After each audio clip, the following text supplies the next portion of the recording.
We've made it to prom, everybody. This is the last day. We start with Maya is in Lexi's room. Maya has just showed up. She's waking Lexi up. She says, get up, we've got adventures to go on. Lexi's like, I cannot handle some adventures right now. So she says she hoped she would wake up feeling a million times better, because that was going to happen, but she feels worse. Actually, she will improve later today. This is another Grey's Anatomy thing, I'm pretty sure. And I probably just watched the plane crash. Maya drags her out of bed, and Lexi almost falls on the floor, but Maya just holds her up and says, prom, Lex, we made it. We're gonna have an amazing day. And Lexi says, yeah, it'll be legendary. No,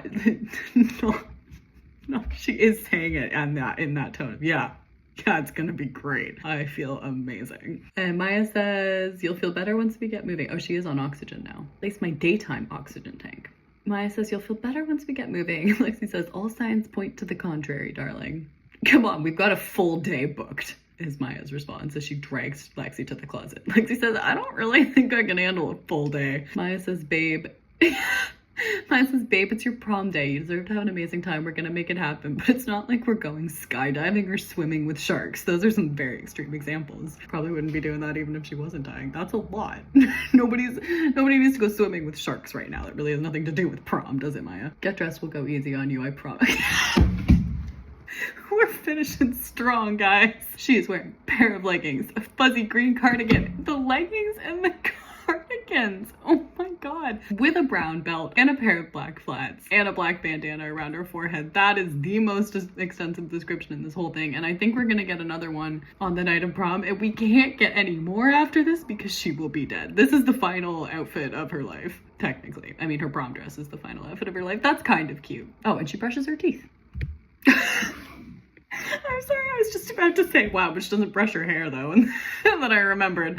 Right. So they go downstairs. Lexi's in her wheelchair. Mom is smiling nervously and asks how Lexi is feeling. Lexi says, okay, not great, not too bad. And Mom says, I'm keeping my fingers crossed for a good day for you. If you need a break, come home. I'll see you for pictures tonight. They go out into Maya's car. Maya's driving. We're past that. We're so far past that at this point. Okay, so Maya says, here's the plan. We're picking up Juliet first. Juliet is coming along for the ride today. I don't know if she had, oh, she does have a little dialogue. Only one line.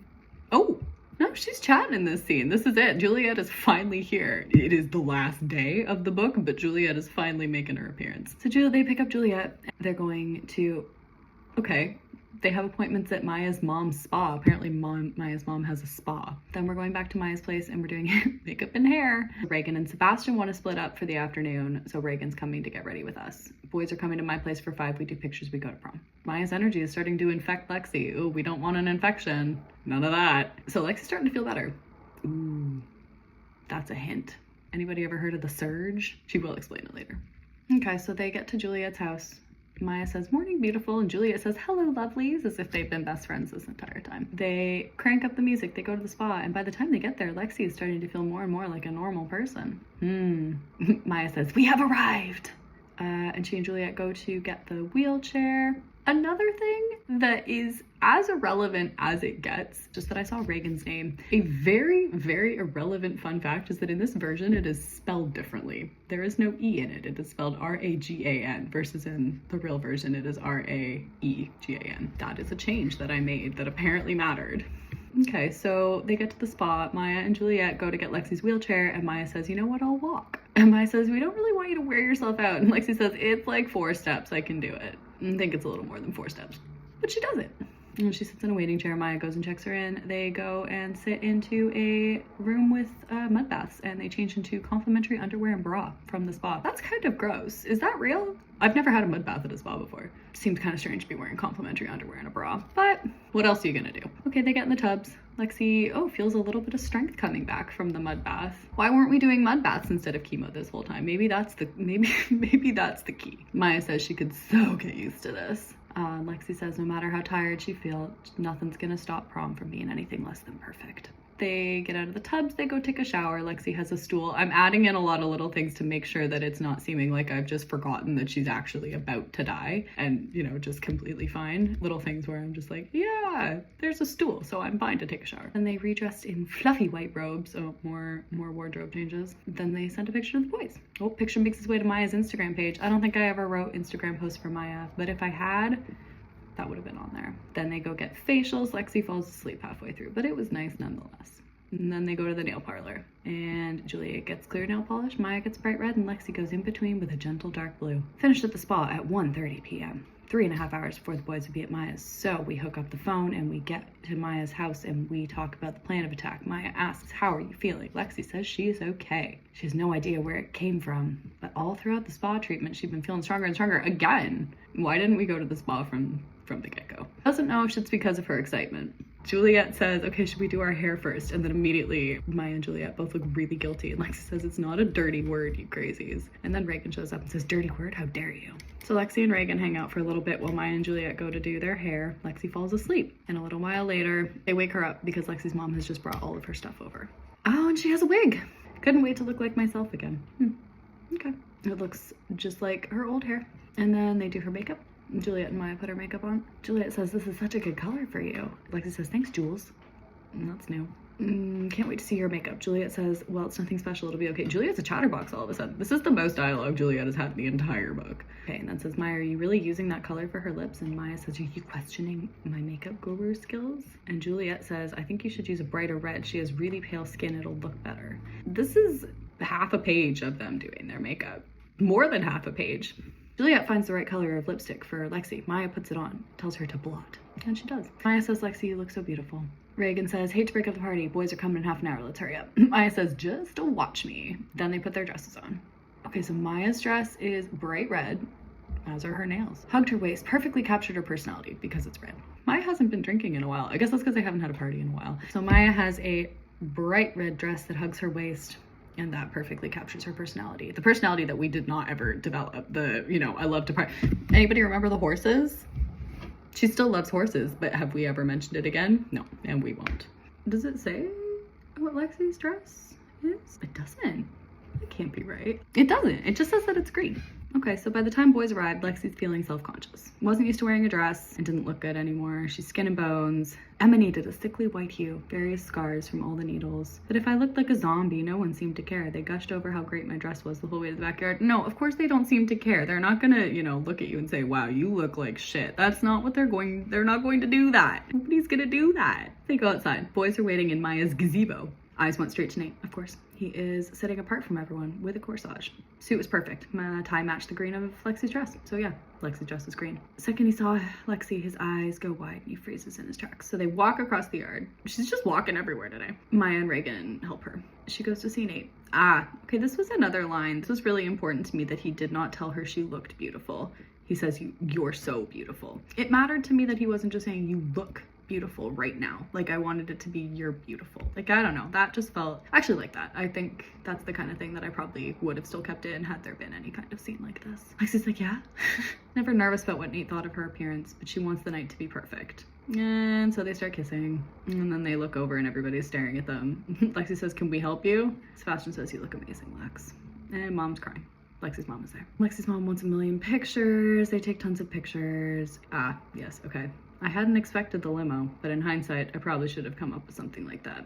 Okay, so they get in the limo, and then Sebastian plugs in his phone, says song requests. Maya says literally anything. At least we're still using the literally. Adam asks Sebastian if the limo comes with champagne, because one more night of drinking. And Sebastian says, what, do you think I'm made of money? And Adam says lame. Nate asks how Lexi's feeling, and she says she feels good, still. And Maya says, oh no, Sebastian. And Sebastian is trying to dance very badly, wriggling uncomfortably to the beat of the music. Toby says, Sebastian, what the hell are you doing? Sebastian says, dancing? Pause mid-movement, both of his arms twisted awkwardly above his head. This is a very Sebastian thing. Reagan says, that's not dancing, honey. You're just embarrassing yourself. Sebastian says, fine, wait till we get there. I can embarrass all of you too. Again, that is a very Sebastian thing to do. So they get inside, and Lexi says she's immediately struck by how cheesy the whole place looked.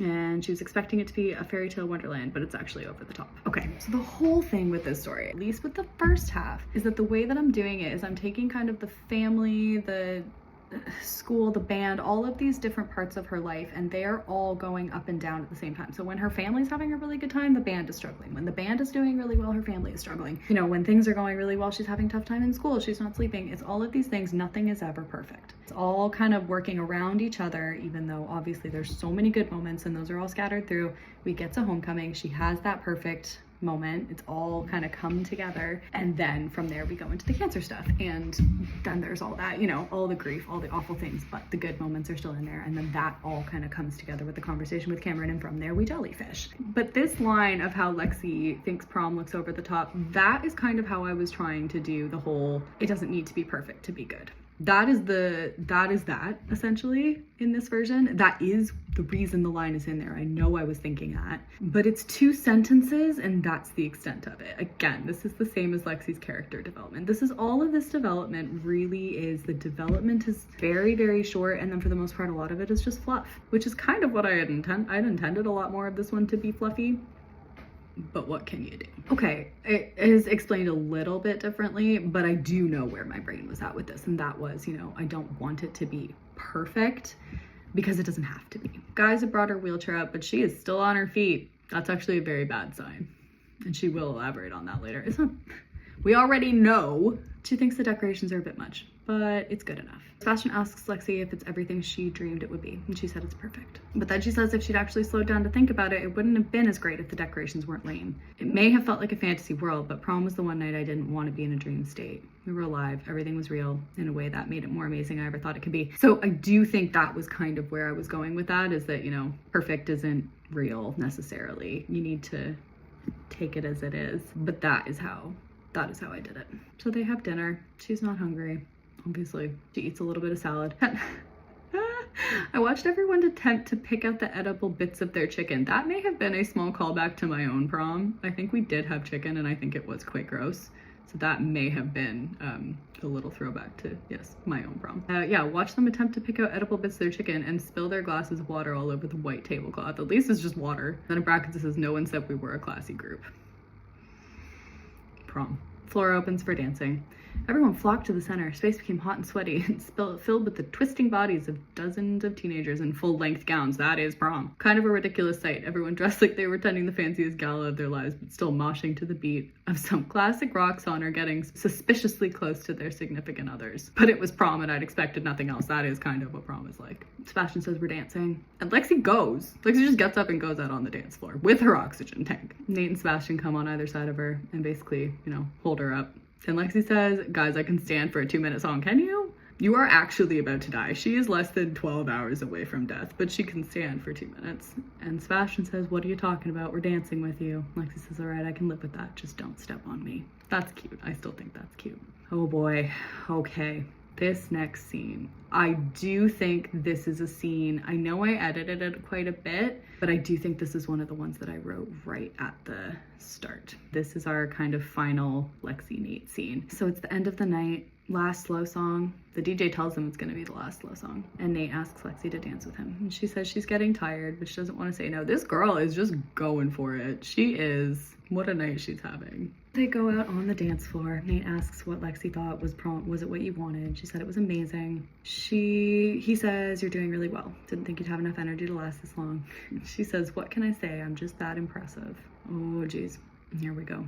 These are quite a few of Lexi's. This is kind of Lexi starting to have these revelations now. Nate says, you are that impressive. I mean it. You must be in so much pain. You're still here and standing because you decided you want to be. I don't really think most people could do that. And then Lexi has a little speech that I know I wrote right at the start because it actually doesn't really make a lot of sense for what Nate just said, but I know that I just wanted to put this little speech in somewhere because Nate basically just says, like, you know, you're in pain, but you're still doing the, you're still standing here. Like, a lot of people couldn't do that. You're really impressive. And she goes, well, you know, I'm not just cancer. I mean, sure, it's a part of me and that's scary, but I'm still a whole person without it. I'm Lexi Williams. A few months ago, I was Lexi Williams without cancer, and now I'm Lexi Williams with cancer, but I'm not a different person. This has nothing to do with what he's just said. I guess a lot of people, when they get to this stage, start to think that all there is left of them is a tumor and some chemicals. That's just not true. I lost sight of that for a little while. And this was another line that I changed. And I kind of wish I hadn't in a way, but I just felt like it maybe wasn't quite appropriate. So Nate says, if I were in your place, I don't think I could be so optimistic. Lexi says, I don't know, maybe you have to be dying to understand. Too bad you're not, it definitely clears your head. What I had originally is that when she says, maybe you have to be dying to understand,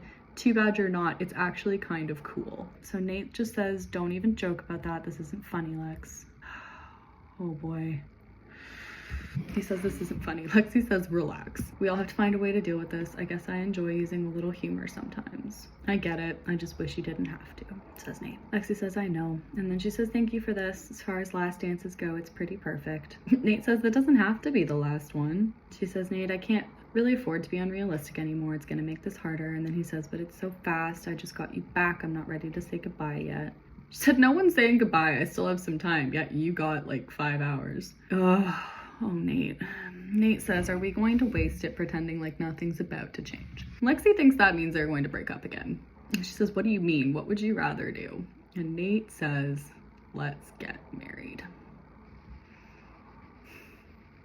And Lexi starts laughing. Lexi does have, at least, she does react in a somewhat appropriate way. So she says, Nate, I love you, sweetie. We can't get married. Listen, I know it sounds like a good idea, but it's not right. People think when someone's sick the way I am, the only way to make everyone happy is to cram a lifetime of experience into the months they have left. It doesn't work like that. If I'm gonna die 16, I'm gonna die 16. I'm not gonna be married or have kids. If I die, what do you mean if you die? I'm not gonna die settled down and living in a retirement home. I just didn't get dealt that hand.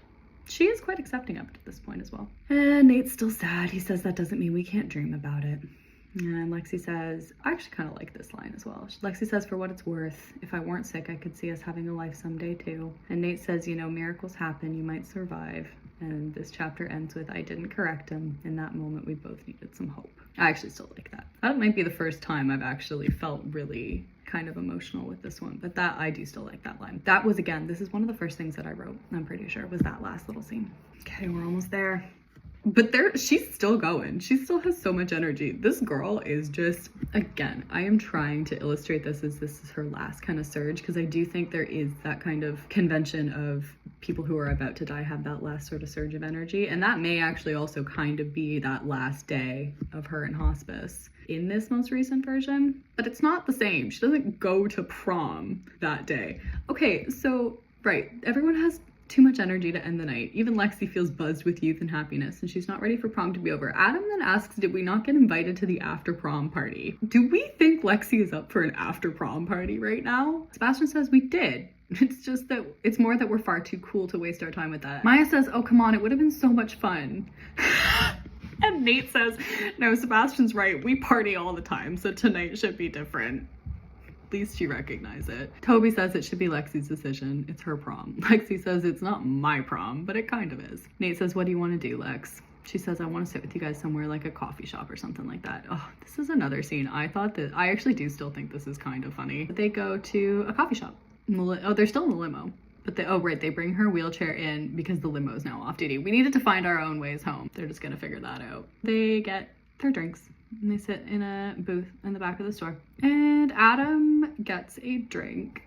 He takes the lid off of his cup and everybody looks at him because Adam is now peering into his mug with far more disgust than should have been necessary. He says it's supposed to be their specialty and Sebastian says, what's it called? And Adam says, tree grass latte. Nate says, dude, we've been over this. Never order something that sounds like a health nut drink. For all you know, there could be actual grass in there. It'll be fine, guys, says Adam. Well, if you're sure, I'd like to propose a toast. So Sebastian says, I love you all, which really not something Sebastian would do. So they do a little cheers. Everybody's very sad. And then Adam all of a sudden takes a sip of his drink and goes, oh Jesus, that is not fine. That is disgusting. Juliet says, I'm not kissing you tonight if your breath smells like that drink. And Adam says, we'll see about that. Okay, 2:30 a.m. This girl has had a long day. She texted Ryder and asked him to pick her up. I'm wondering why her family has not had any sort of plan for getting her. She's just at 2:30 in the morning. She's like, hey, I'm ready. Ryder responds seconds later. It is 2:30 in the morning. Ryder is waiting. This is not really a Ryder scene. This is now her goodbye with her friends. So Ryder's on his way. She hugs Juliet first. Didn't know her particularly well. At least I'm covering my ass on that one. But she'd never been anything but kind to me. Juliet says, thanks for letting me come to your prom.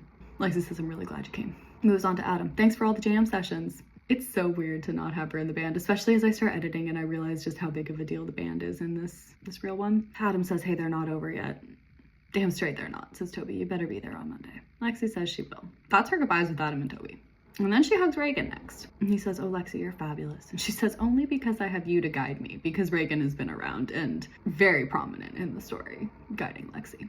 Last people were the hardest. Maya says, you're my best friend in the whole world. And Lexi says, I love you so much. Maya says, I love you too. That is it. Sebastian leans over, kisses her cheek, and gives her a hug. And he says, you do know that you saved my life, right? I think I actually was trying to imply a little bit that he was maybe not okay to that point. Because then he responds with, you accepted me for who I was. You're the only reason I was brave enough to come out. And I'm finally happy now. I love you, Lexi. She says, you're amazing, Sebastian. Never forget it. I love you. Oh, geez. Okay, so she goes to say goodnight to Nate. And they stare at each other for almost a full minute. Another full minute. Remember the last time we stared at each other for a full minute? It was either on the dance floor or, well, no, they have a lot of staring at each other. He says he loves her. But she does not say that back yet. Do you know what Lexi says? Lexi looks at them and she says, life is not a movie. Do you remember that? That is supposed to be the big thing. Do we actually remember? Because this came at the very start of it. This came in the storm shelter. This came almost a year ago. And it has not been mentioned since. But this now, she says, life is not a movie. And then she says, you know, I told myself that when you and Sydney got back together. She doesn't explain it at all. She just says, life's not a movie. And Nate says, really? As in, because she's just said, I told myself that when you and Sydney got back together. He says, really? She says, yeah. She said, it was stupid. I barely even knew you, but I think I felt something between us right from the start. He says, you weren't the only one. Yes, well, we all know. We all know how this started. I love you too, she finally says. And then this is essentially the conversation with Jonah right here.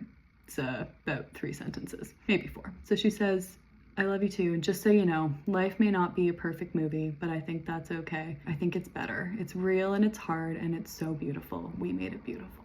So she's just come to this on her own. There is no, yeah, it kind of just comes out of nowhere. But obviously I had to throw in the whole beautiful thing because we're about to come to that. And that is it. Ryder pulls up to the curb and that is the last thing she says to her friends. So she gets into the car. She's crying and Ryder says, hey, you'll see them soon. Say on Monday they'd come over after school finished. No, they won't. And then she actually explains it. She said, energy started to fade as she gets home. Do you think? Truth dawned on her. Many people who are terminally ill seem to get a last surge of life right before death, where it seems as though they're their old selves for a few hours, maybe an evening. Wow. It's a very clinical explanation of that. If the night had been my own surge, there was no denying what was coming next. Okay, we have made it to the last chapter. This death scene is very, very short. And it is very different. This one is different. So she goes home. She's in bed. She's happy. To call it a dream prom was putting it mildly. Did we not discuss earlier that that was not what she wanted? Oh well. She was almost about to fall asleep and she gets pain, overwhelming pain. And she can't really breathe, throat's closing in. So at this point she has a bell on her bedside table just in case this kind of thing happens. So she starts ringing it. Ryder comes in, puts an oxygen mask on her and says, hang on, keep breathing, you're okay. No, she's not. So they take her to the hospital. Ryder was grabbing my suitcase for the hospital. Mom's on the phone with the doctor. Dad picks her up. That's actually kind of surprising that Dad is the one to carry her out. So they go in the car. They take her to the hospital and she's kind of in and out and she wakes up in the hospital. Needles everywhere. This is strange, I think, because like at this point she's terminal and they're making it seem like this is an emergency of, you know, oh my God, we have to get her to the hospital. They've got to take care of her. Okay, so she wakes up. She takes off her oxygen mask. Mom is there. Mom says, we love you. We're all here. We're not leaving you. Mom's sitting there. Dad's nervously hovering behind Mom. Ryder's out in the hallway. And doctors are talking to him. Why are they talking to him? Mom's beside Lexi. Dad's behind Mom. They're all sad, but they're trying. Yeah. Mom says she loves her. We love you. We're not going to leave you. It's actually making me really sad. Ryder comes back in. He's been crying. He comes in, takes Lexi's other hand. Dad leans forward. Wow, Ryder gets nothing. Ryder does not have anything in the scene. That's it for him. Was he comes into her room and he's not even the one to carry her out. Ryder just fell out of the story. Makes me really sad. Oh, and we bring back the whole, right. So Dad gives her a kiss, says he loves her. Lex can't say it back because she's not got enough energy, but she nods. Dad and Mom are holding hands. And Lexi says it felt like a sign. No matter what anybody said, divorce had been her fault, and she blamed herself for years. Has she? Didn't tell me about that, Lex, but all right. She lay in bed, getting closer to the end. They were coming back together. Might have been a broken family for years, but one shining minute, we're whole again. And that's why I knew it was time to let go. So this is the extent of the end of with her family. There's no conversation. There was that thing the day that she found out, and then nothing after that. Beeping on the monitor is slowing down. Family's panicking. But Lexi's okay, not terrified. Pain's gone. Even though I can't get air, I know everything's gonna be okay. Mom says you can go.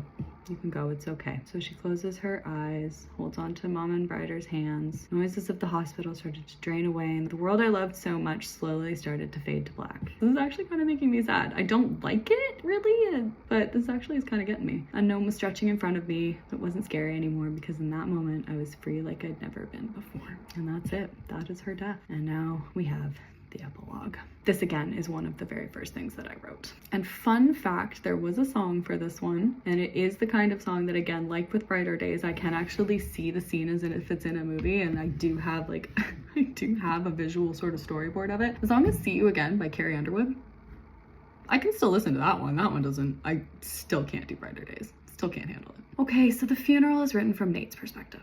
It's funeral in this one, not a celebration. And this is like right after she's gone. So this is not, I mean, because yeah, Jonah's is like 10 years later and he's kind of catching them on everything. But this one is, yeah, right away. Lexi's funeral held on a rainy Saturday, the kind of day she would have said was for tea, a good book, and nothing else. Like that doesn't, why would she have said that? Again, this is something I wrote right at the start. So this is the kind of thing I had intended for Lexi's character. But then when I actually wrote it, I feel like this didn't really make sense. But almost the entire high school showed up to say goodbye to her. Wow. Not just her class, not just her junior class, the whole high school is there. That's a lot of people. Nate thinks it's touching, but he doesn't want to see any of them. Only person he actually wants to see is Lexi. But as the service began, he realizes the terrible truth. He'd never see her again. Oh, I don't think that line was supposed to be related to the song, but it really is quite contradictory, isn't it? Funeral was nice, isn't really her style. At least the preacher talked about the beauty of life, which I knew would have made her smile because, you know, we had 2 comments about it. We had, you know, the thing she just said, life's not a movie, but we make it beautiful. And there was that beauty of life comment back in the storm shelter during the power outage. That didn't last long because when the power came back on, we all know what was happening then. Okay, so after the funeral's over, they go to her grave, they place flowers, say our final goodbyes, rain had stopped. Nate stands in between Maya and Sebastian, who are still crying. They have not stopped crying since they heard the news. Service ended with a prayer for her safe passage to heaven. Even though she wasn't religious, I said it gladly. Didn't know where she'd end up. Wherever it was, I hoped she was happy. Lexi taught me a million things while she was alive. Yep, in the couple of months you spoke to her. She taught you that life's not a movie 5 minutes ago. But none of them measured up to the importance of the lesson she taught me when she passed. You can't control when you live and when you die. Only thing that you have any power over is how you live. And she'd inspired us to all be even better than we thought possible. Everyone starts to leave. Parents and brother hang back. They want a few minutes alone, but he needs a private goodbye first. I get that. Looks up at friends, gives them a smile. You guys go. They're hesitant because they want their moment too, but they see him starting to cry, so they nod and go to the parking lot. Nate goes to the headstone and says he loves her. For a second, sun peeks out from behind a dark cloud. He says he can almost hear her voice replying. She says, I love you too, you loser. Now go be amazing. He says, okay, I will. He leaves. He goes to the entrance, goes to her friends. They all turn back and take one last look. And then they go to the parking lot. Says, as we left, I allowed myself to cry, only for a minute. If I knew anything about Lexi, it's that she would never forgive me if I spent the rest of my days wallowing in sadness or mourning her death. I climbed into the passenger seat of Sebastian's truck, forced myself to wipe away my tears. I would never go a day without missing Lexi Williams. I had to start moving forward. I had a beautiful life to live.